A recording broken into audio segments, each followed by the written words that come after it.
Welcome to your instant reaction show. You just watched what I just watched. Alabama's quarterbacks are bad. I don't think there's any other way to describe it. We could be nice, we could be polite, but I don't really think there's any other way to say it. The Alabama quarterback situation is bad, bad, bad. And I don't know how it gets any better anytime soon because SEC play starts next week. What we saw today was not up to their standard, not anywhere near their standard, not anything resembling what we've gotten used to as Alabama offensive football. And a lot of it is being spoiled by just an epic run of quarterbacks where they go from Jalen Hurts to Tua Tagovailoa to Mac Jones to Bryce Young. But this is I don't know how this happens. I really don't understand it. That dude says, nah, don't be nice. They bad. Anonymous says, I'm drunk. And Brian also says, I'm drunk. Now, Brian's an Oklahoma fan, so he's drunk on touchdowns. But, here's the most insulting one from that dude. They look like the last few years of Auburn quarterbacks. And it's truly amazing because you just don't understand how they got into this situation. These are highly recruited quarterbacks. Jalen Milroe, Ty Simpson, both highly recruited quarterbacks. Tyler Buchner, Notre Dame scholarship quarterback, so pretty highly recruited as well. But there's nothing resembling good QB play from Alabama. And some of it, the blocking's not great, but what we saw out there against USF, it's going to get demolished in the SEC if they don't do something different, if they don't figure something out. So what can they do? I mean, maybe Ty Simpson's the guy. Maybe Ty Simpson with a full week under his belt is the solution, but it didn't look like the solution. It looked like USF was just running blitzers at him, and he wasn't handling it well. He had one very good throw to CJ Diffrey, the tight end. That was pretty much it. And so I get in comments like the offensive line looks horrible. The offensive line doesn't look great. But here's the thing. When they send 6, somebody's open. But the problem is the quarterbacks aren't processing quickly enough to find that open guy.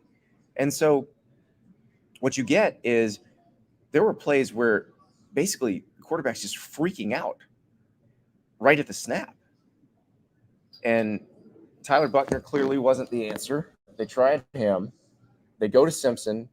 I don't know with Simpson. That one throw to Diffrey gives you some hope. But Buchner was 5 of 14 for 34 yards. They pulled him.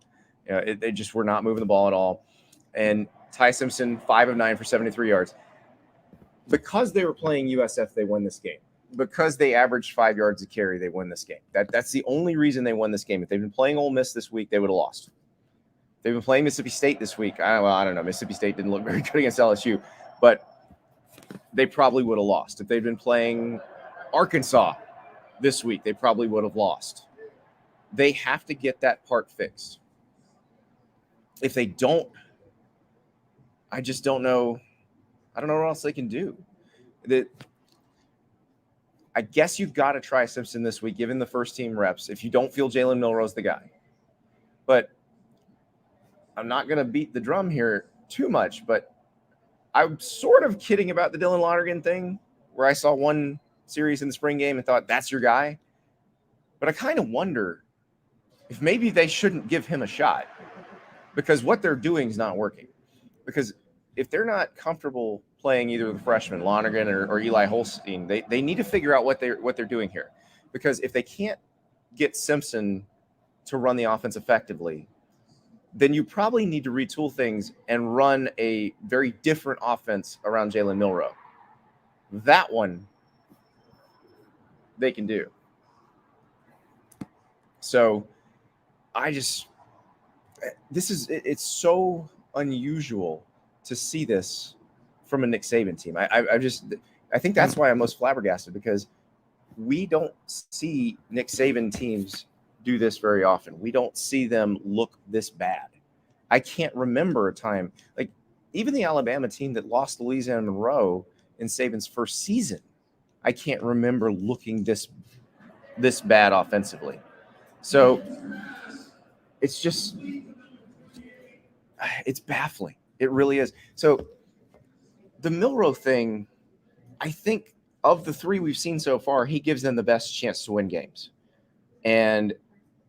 But that only is if you run an offense that's suited for him. There needs to be designed quarterback runs. There need to be, ways to take advantage of his athleticism and not try to run the same offense you'd run with Ty Simpson.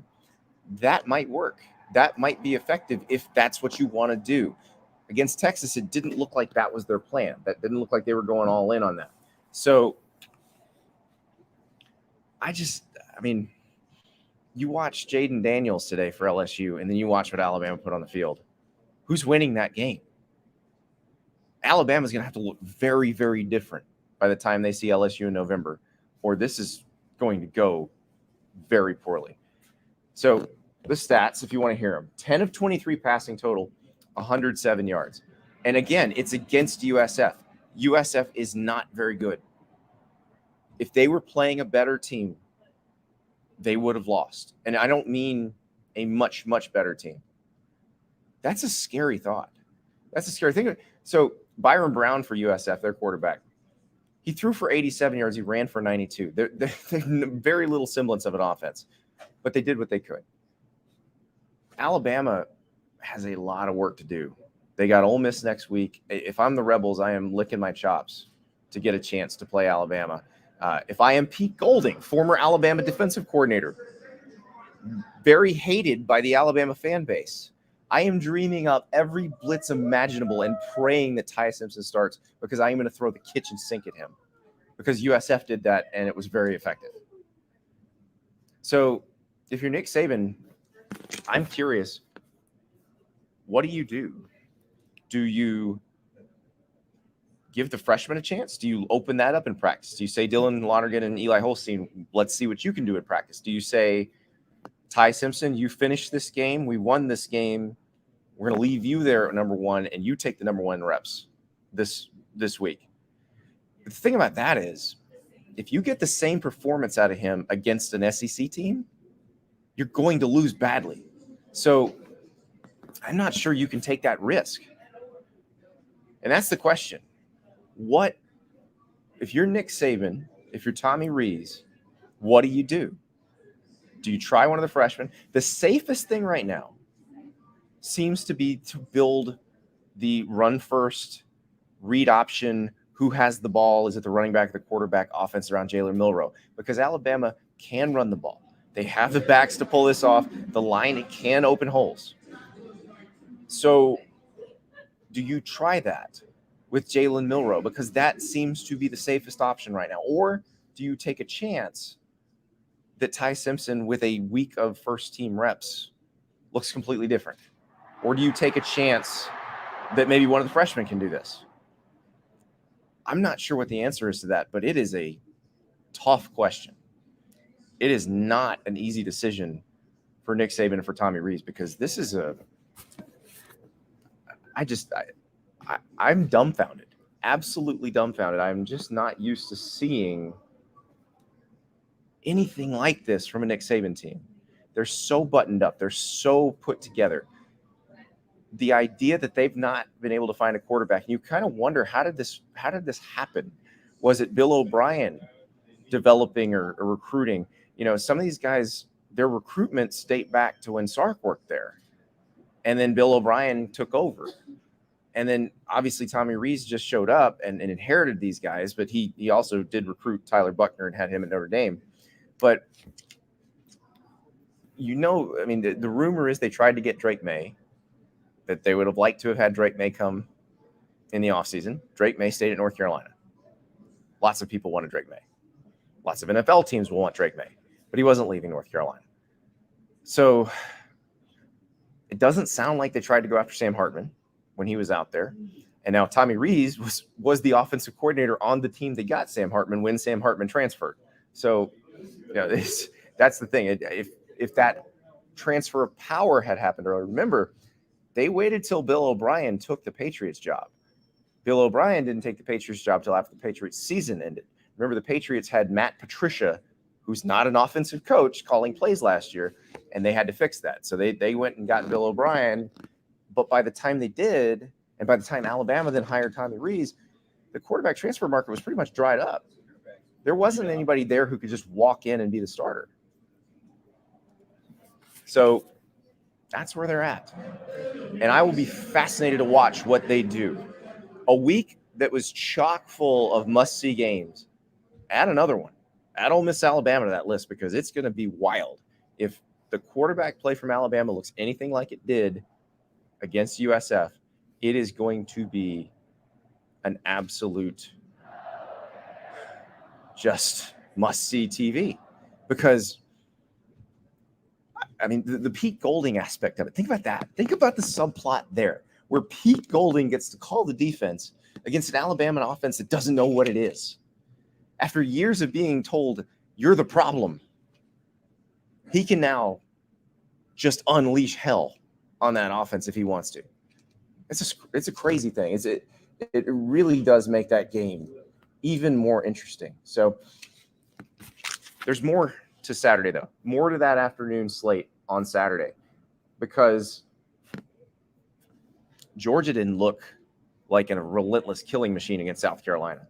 Georgia looked like a team that can be beaten.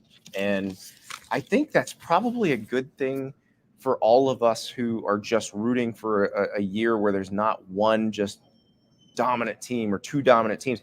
I don't see a lot of dominance out there. You know, Ohio State could be good. Michigan could be good. We saw Penn State kind of mess around against Illinois. We saw LSU get beat by Florida State. We saw Florida State get pushed by Boston College. We've seen USC look very good, but they haven't really played anybody yet. So I don't know that there's a dominant team out there. Notre Dame and Ohio State, we're going to see them play each other next week. But watching Georgia against South Carolina, again, another slow offensive start for the Bulldogs. And that's not something that we're used to seeing. They were very efficient last year. They moved the ball. They didn't do anything to try to wow you because their defense was so good, but they were a very explosive offense that I don't know if people realized how explosive they were because they were too busy watching the defense dominate. That's not the case this year with Georgia. They start very slow. They can get going, but I don't know if they play the wrong team, they could have a problem. Because South Carolina, with some injuries, Juice Wells got hurt again, full strength, very good opponent is going to give Georgia problems. And also, because of their schedule, they may not be seasoned when they play that team. So they may get jumped on and not know what to do. So that's the other part. Although I guess the South Carolina game was kind of a teachable moment for them because they were down and they did come back and they did take control. So that's the best you can hope for when you have a start like that, when you're that slow starting. So, but I do think that bodes well for the competitiveness in college football this season, because it doesn't look like there's one team that's just going to go out there and blow everybody else off the field. And I think that makes the sport a lot more interesting. I'll go back to earlier today. The Florida State team that crushed LSU struggled with Boston College while LSU annihilated Mississippi State. That's the other thing to remember is these are groups of 18 to 22-year-olds. They're very unpredictable bunches. We can have wildly variable results throughout the year. And I think that's what we're going to have. But this is an absolutely interesting development because, with Georgia, they brought back so much. Beck had been waiting his turn. The offense seemed to be, Bobo had worked with Todd Monken last year, and Bobo was actually a very effective offensive coordinator the first time around at Georgia and had been good offensively throughout the years. But it's funny because the complaints seem to be different about Bobo this year. Now it's he needs to take more shots down the field. It used to be run the damn ball, Bobo. Now it's take some shots down the field, but it doesn't feel like it clicks right away. And that's where it is. So right now, if we're looking at the national title picture, which we shouldn't be looking at in week 3, but does anybody think Georgia would just go whip everybody? Would they whip LSU? Would they whip Florida State? Would they whip USC? Would they whip Notre Dame? Would they whip Ohio State? I don't think so. And all of those teams, if we throw them in a bucket, Michigan, let's put them in there too. Penn State, let's put them in there too. Texas, let's put them in there. Oklahoma, which looks very good, again, against Tulsa.